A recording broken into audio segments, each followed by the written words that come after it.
Evelyn to Philip, May 18, 1945. Sweetheart mine, it is now 7 days since I had mail from you. I realize that I cannot depend on receiving mail regularly due to the movement of troops, supplies, etc., but I can't help wondering what the holdup is and whether or not you are coming back to the States. I'm terribly restless because of it, and I'll feel lots better when I know something, one way or the other. This stage reminds me of the times we didn't know where we stood in the draft. I wanted to tell you about several of Adele's remarks and always seemed to forget.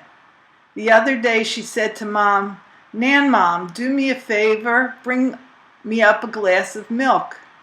This morning she went to the mirror, fussed with her hair, and said, "I'm making myself a pompadour." Yesterday when I was walking with her over to my mother's, a woman who lives across the street from my mother called to Adele, "How are you, honey?" She replied, "I'm fine. How's your husband?" Well, I thought we both die. She, Adele, had never seen the woman's husband, nor did she ever make a remark like that before. She must have overheard someone else use the expression and fitted it in perfectly. What a kid. Phil, if you don't come home soon, I don't know what I'll do. Adele is so very interesting now, and I can't help feel that you are missing so much that I know you would enjoy. Gosh, darling, she's liable to be jealous of you when you vie for my affections, but I doubt it because she's not a jealous kid, nor is she selfish. She'll give Diana anything we ask her to, or anyone else for that matter.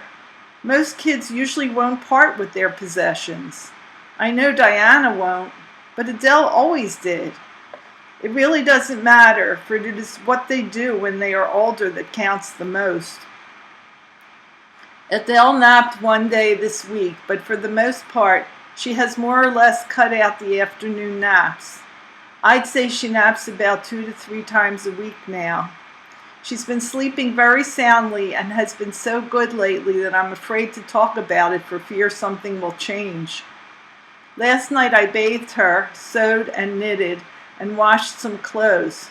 That's how I spend most of my evenings when I stay in. I have no patience for letter writing and haven't written letters for some time now. Milt Brown is at the front again, seeing action on Mindanao, as I haven't heard from him for some time.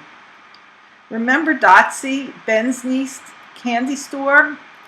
Well, her family bought a candy store out in West Philly, and they moved out there yesterday. I tore this when pushing my carriage and don't feel like typing it over. Hope it gets through okay.